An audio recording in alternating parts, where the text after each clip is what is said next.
Hello guys, Happy New Year! January is finally here, which means it's time for the Birbfest challenge. This challenge has really become one of my favorites so far. I really like drawing birds, and with this challenge I always feel a lot of artistic freedom. Last year, for example, I got to use some materials I had lying around in my house untouched for years, and some materials I really learned to love and now I use all the time, like watercolor pencils, for example.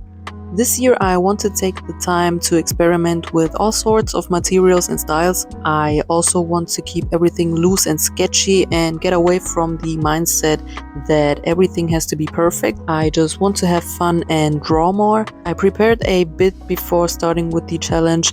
I searched for good reference pictures and I was very pleased with the prompts this year. There are a lot of cool looking birds and I was already inspired on how I wanted to draw every bird just by looking at the pictures. For the first one I did a combination of my favorite art mediums, which are ink, watercolor and colored pencils. I used the Kuretake Genzai Tenbi paints because there are a lot of the colors that were perfect for this bird, so there was almost no mixing needed, which is also good for these challenges so you can work faster.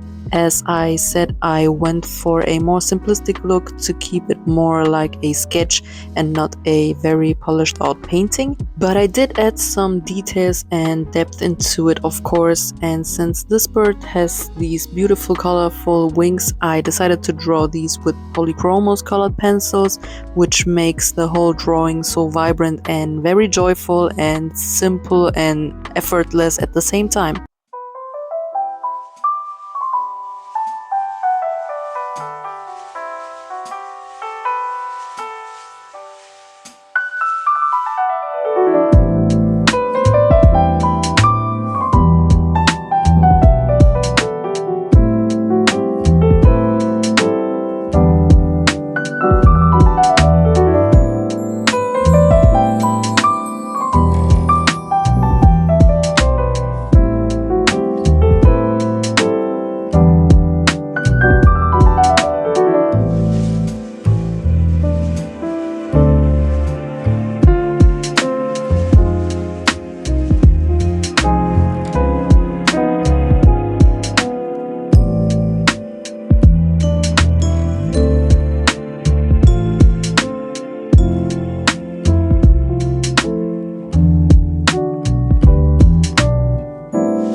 For the second prompt, I really wanted to use Arteza Fineliners. I did a couple of birds with those colored fineliners last year and it was super fun, especially on birds that are very colorful like the one of prompt 2. Since this is a very small bird and I already like the idea of working with fineliners, I decided to draw 2 birds for day 2. I inked them both first with black Pigma Microns, just simple outlines. I will add all of the details with the Arteza Fineliners. I have this set of 120 colors, which I didn't use at all back when I bought them because I didn't know how to use them in my art.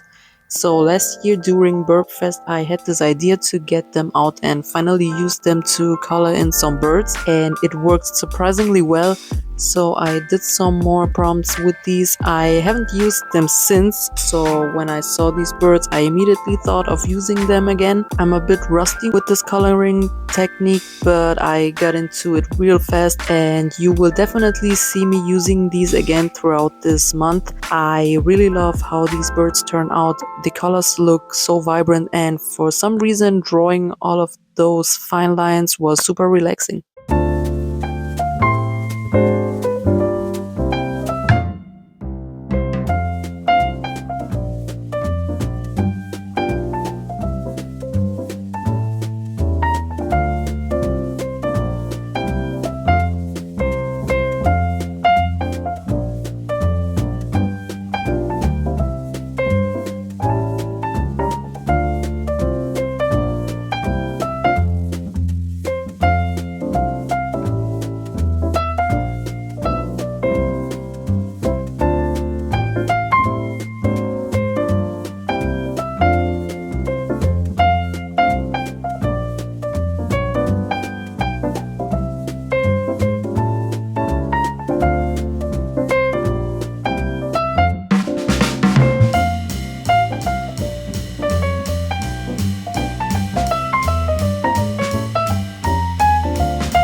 The bird for day 3 is a very simple looking bird, so I decided to also keep the material simple. I thought of things you could have with you while you're sketching outside maybe. So I went for colored pencils. I used a combination of Derwent drawings and Polychromos. I only have the original 24 set of the Derwent drawings. I haven't had the time yet to go and buy the new colors, but I will because I really love working with them. But I always thought I needed more colors in that set. These are perfect for nature drawings, so that is the reason why I use some Polychromos here as well. Anyways, with this challenge I really want to explore different styles and learn new things that I will incorporate in my art in general. Outside this challenge, what I've learned so far from the first 9 days is to be very loose and just draw without thinking everything out beforehand. So here I'm just putting colors down without thinking too much about details and realistic looks. I just go with the flow, trusting the process.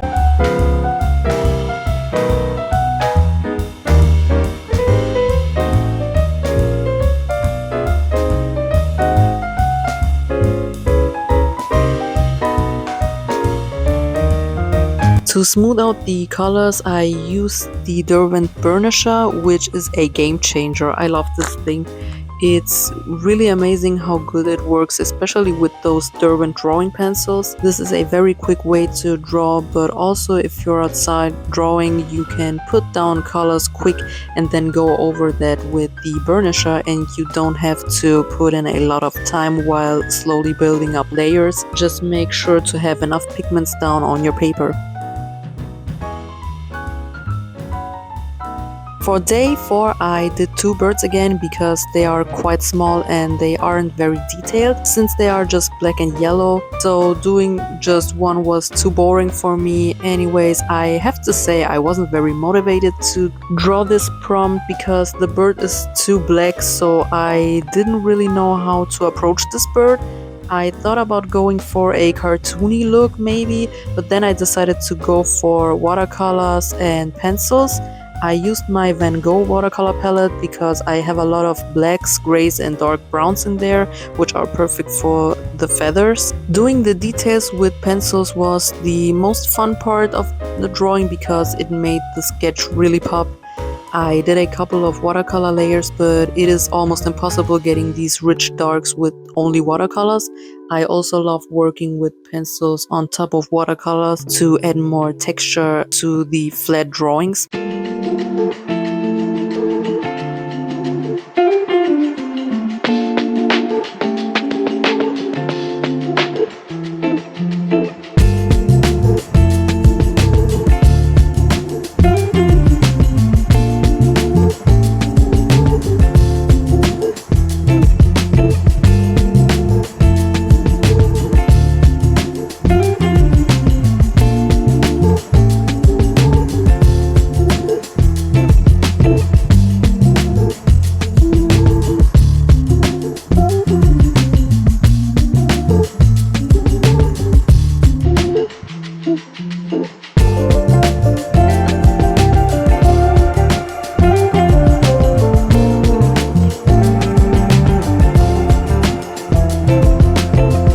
For prompt 5, I struggled a bit with what materials to use. I wanted to use watercolor pencils first, but I also didn't have much time that day, so I went for ink and markers. This time I went for more thick outlines. I usually go for very thin lines with a 0-1 liner. I could have made the lines even thicker now looking back, but overall I'm happy with how this little bird turned out. It's different than what I usually would go for, and that's exactly what this challenge is for, getting out of the comfort zone and not going for perfection but enjoying the process.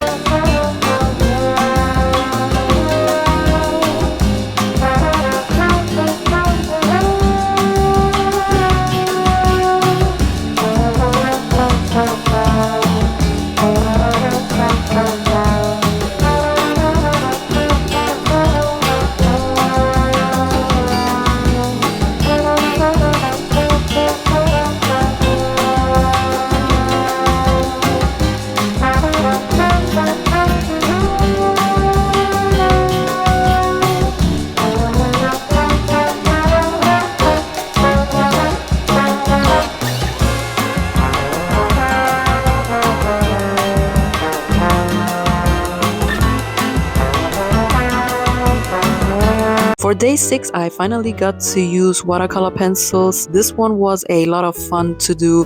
I love these colorful prompts. For this one, I was really motivated and I couldn't wait to mix and have fun with all the different colors.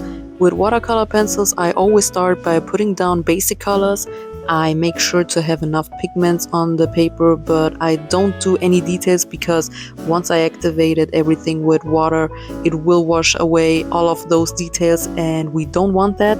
So that is why I scribble down colors. It looks messy at first, but will come together well later on, trust me. Just have fun and don't think about the outcome yet. After carefully activating every part with a brush and clean water, make sure to let everything fully dry before continuing to work on the drawing. Make sure when you activate your colors to go from light to dark colors and keep a clean brush in between the different colors. After your drawing is dry, it's time to add in those details. You can use regular color pencil, but I kept working with the watercolor pencils on top as a final layer without adding more water, just final pencil details.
For day 7, I needed an entire page for this eagle. I made sure to pick a very cool looking reference picture. I really wanted a dynamic looking pose with a lot of details. I was really in the mood to do some clean line work, although the picture felt intimidating at first because it looks very difficult. Over the past couple of months, I learned how to simplify things by sketching gestures and poses first and adding details later on.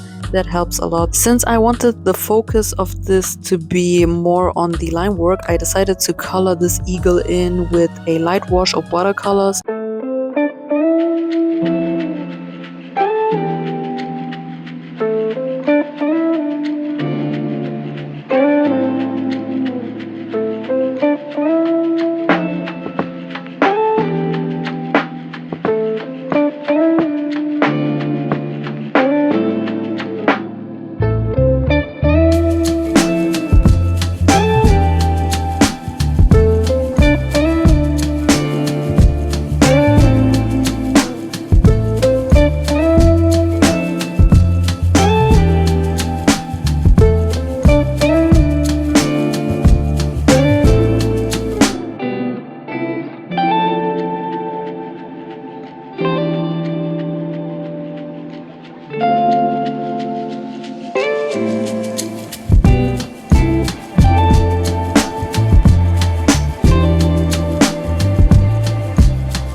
For day 8, I used watercolors again. I just did a simple sketch first and went straight in with some vibrant reds. Since I had more time that day, I went for a full page and 2 birds again. I kept it very simple, not overly detailed. I'm really liking this more simple look so far. I always had to have super detailed finished pieces in my sketchbooks, and this approach of simplifying and looseness is helping me a lot. It's improving my art a lot and helping me with drawing things I wouldn't usually go for. And since I've noticed in the last couple of months that I've been procrastinating a lot, this challenge came at the right time.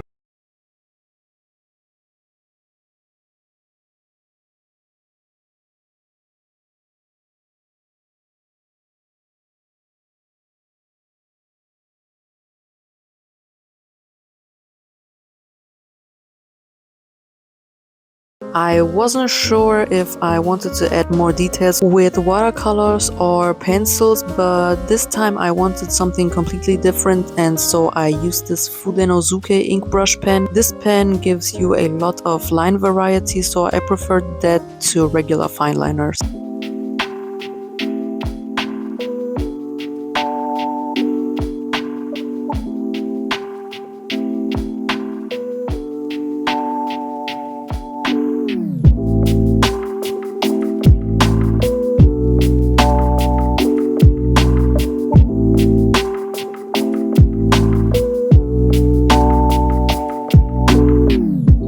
For day 9, I decided to do 2 birds because they have different color variations, so I thought they both looked cool, so I combined them on this page sitting on a branch.